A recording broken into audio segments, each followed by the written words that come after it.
ladies and gentlemen, and boys of DBS. I find myself in a rather embarrassing situation. It is rare, I would admit to you, it is rare that I have stage fright, because I have in my career given many lectures before and many speeches before. And those I have thought very carefully about, well designed and illustrated. I love to talk about the structure and function of the human body, of an organ, of a cell, and of a molecule. And here I find that a wandering son has come home, and a wandering son has come home to address his fellow travelers on this journey of life. And I had thought hard and racked my brain as to what to say to you.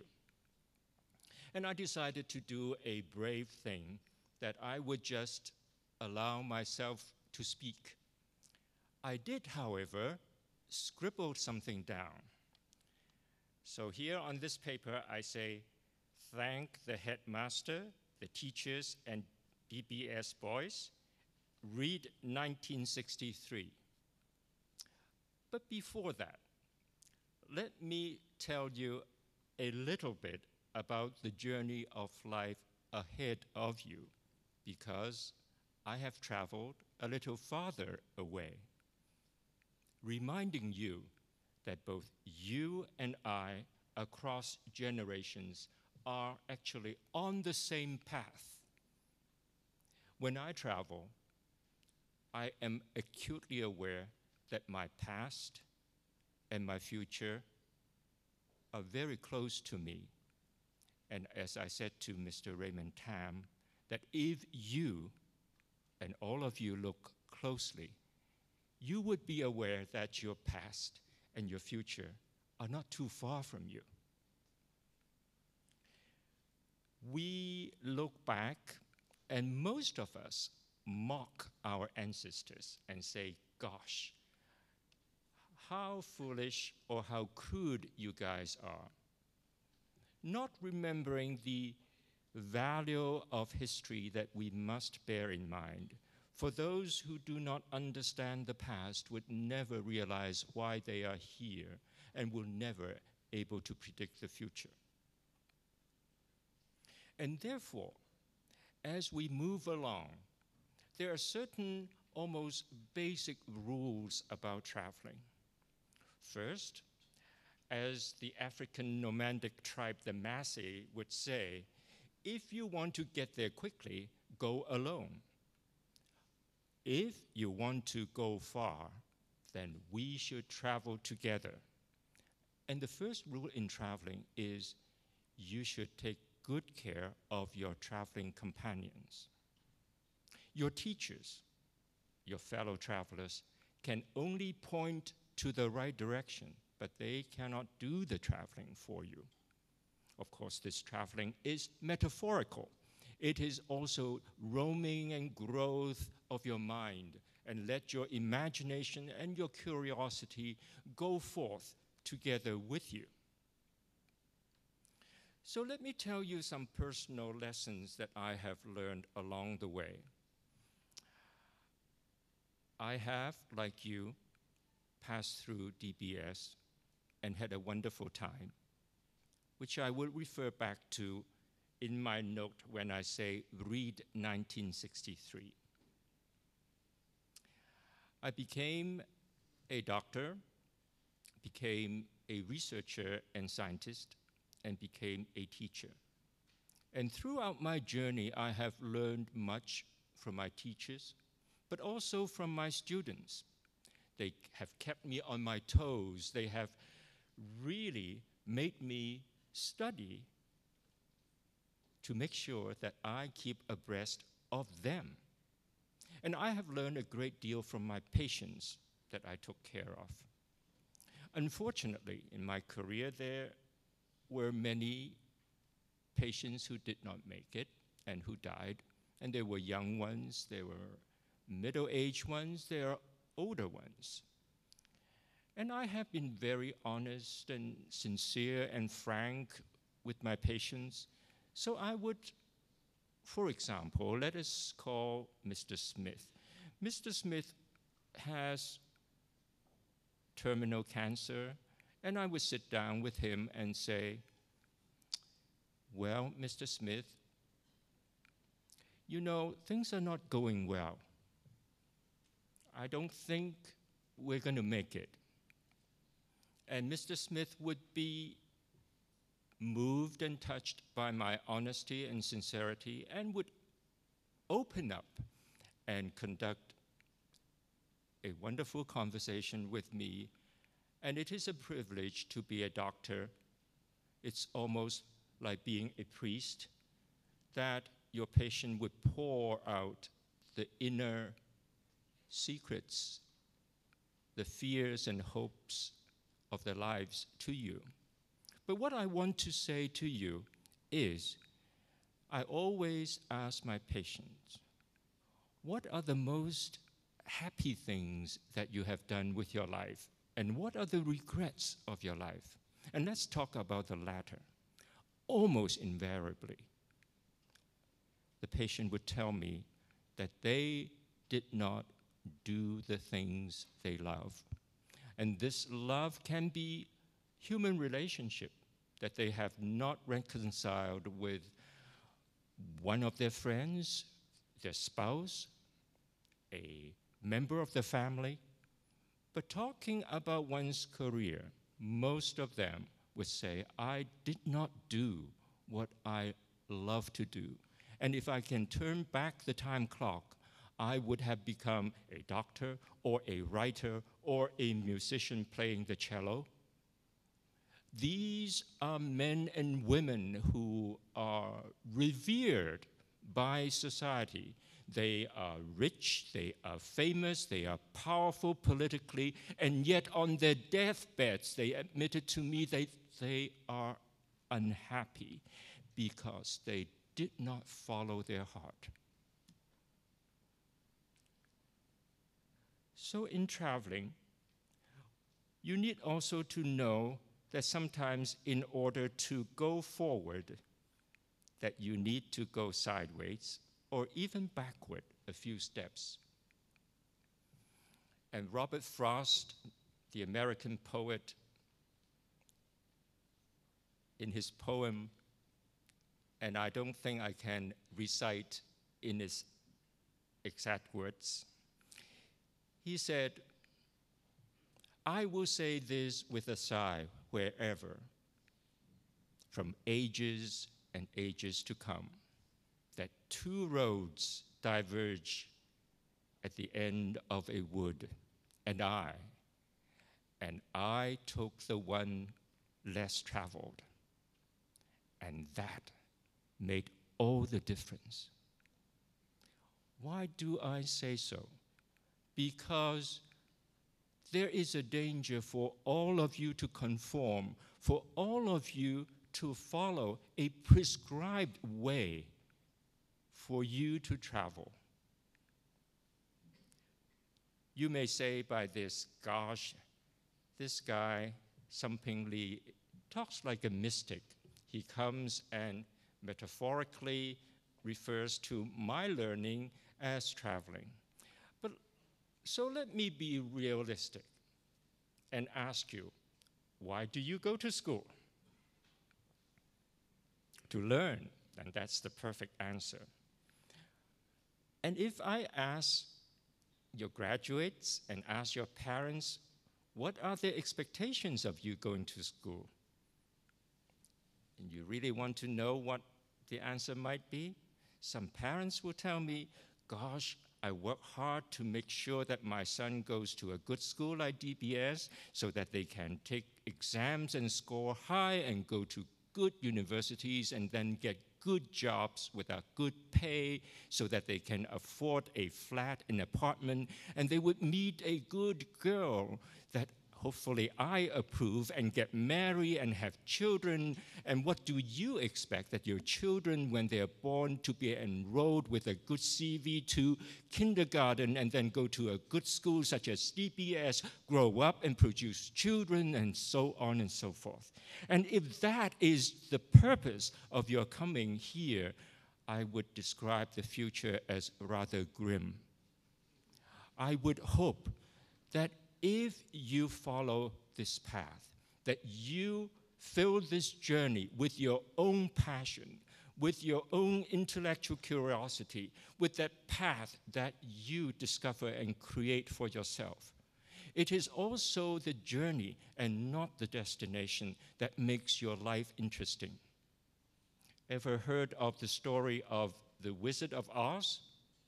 The little girl, Dorothy, and a little dog swept away by the tornadoes in Kansas, landed on the Wicked Witch of the West. So on her way to try and find her way home, she met a scarecrow and a tin man. And they went to find the Wizard of Oz. And after a long and meandering journey, they found the wizard, who is but a crook pulling buttons and letting off steam and making big sounds. And he was a grumpy, sad old man. But in the travel, the scarecrow found what he wanted, which was courage. And the Tin Man found what he wanted, which was a heart. And Dorothy, of course, found that she could always get home by clicking her magic slippers. And it is the journey that you enjoy, and perhaps not the destination, that is so important.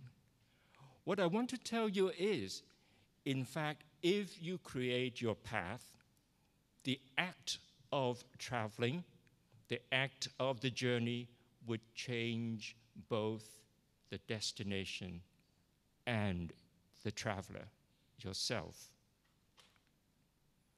Headmaster reminded you to be creative and think, and that brought me to scribble another term beside the two, which was René Descartes, the French philosopher who became the most influential philosopher in Western society after the Renaissance. And it was he who said, I think and therefore I exist, or I think and therefore I am. I dare to modify that by saying, I think and therefore I will be. So learning has changed, and this travel, the landscape has changed. When I was at DBS and also at university, access to information was the limiting factor to learning. We had to borrow books to copy word by word what the professor said. But now with a click of the mouse, you can download hundreds of pages of information. And the challenge to you, my dear friends, is how to manage your time and information, how to manage the pressures and passions of your study. I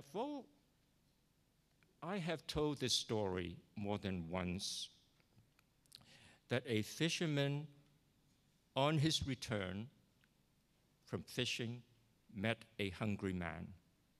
The fisherman can give the fish to the hungry man so that the hungry man can be not hungry for the day. On the other hand, if the fisherman teaches the hungry man how to fish and fish well, the hungry man may not be hungry for the rest of his life. And therefore, learning is to learn how to ask the right questions and how to seek the right information. And you must understand that, as T.S. Eliot lamented, where is the knowledge we have lost in information? Information are but facts, and you have to understand, you have to do before you turn that into knowledge.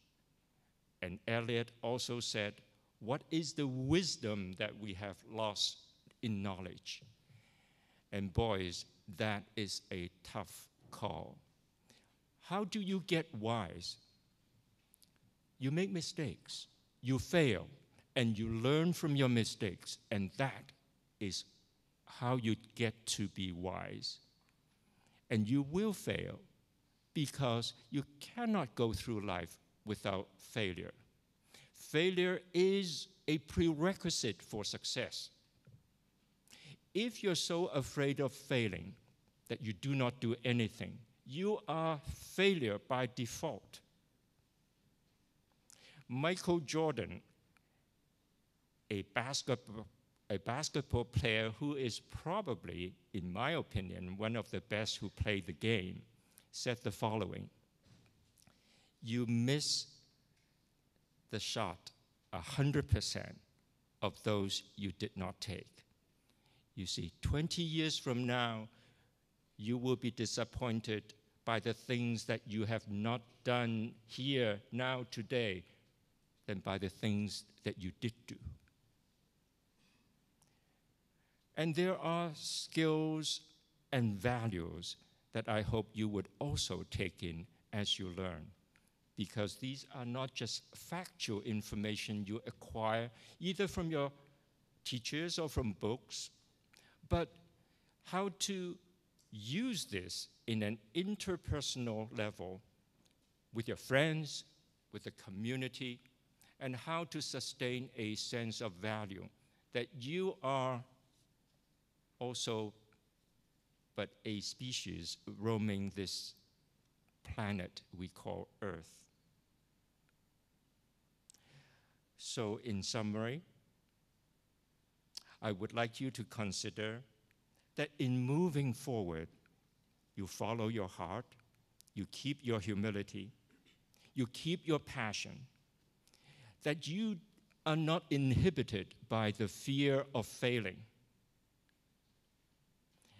And if I can inspire some of you, or even one single boy of DBS, to feel like that, to do some soul searching and find your path, that I would regard that my wanderings around the world to come home here, and that my career has not been in vain. Now I would read you 1963. You should really be careful of what you say and what you write, because you never know if that would come back to haunt you. Some years back, Mr. Feng Yiwan sent a mass email around and asked us, what do we think of DBS? Little did I know that these were collected and now published as a book by Mr. Feng and Moira Chan, entitled To Serve and to Lead, to commemorate the 140th anniversary of DBS. And I found my name there, Lee Samping, class 1963, and I read: I felt proud to be amongst a group of teachers and students who were positive, progressive, and confident. I had the distinct feeling that I was swept up amongst a determined, indefatigable group of people to move forward, and the momentum was palpable throughout my years at DBS. There was a clear identity to who you were, where you were going, and why you were doing the things that you are doing. There was a strong sense of unity, of citizenship, of spontaneous mutual support. I must say that I miss that spirit and attitude. Page 63. And now comes the thanks to the headmaster, to the teachers, to the school committee, and to the boys of DBS for bringing that missing spirit and attitude back to me. I'm so pleased that in my life's journey that our path has crossed again. So, Voice of DBS, go forth, be adventurous, be curious, and yes, may the force be with you. Thank you.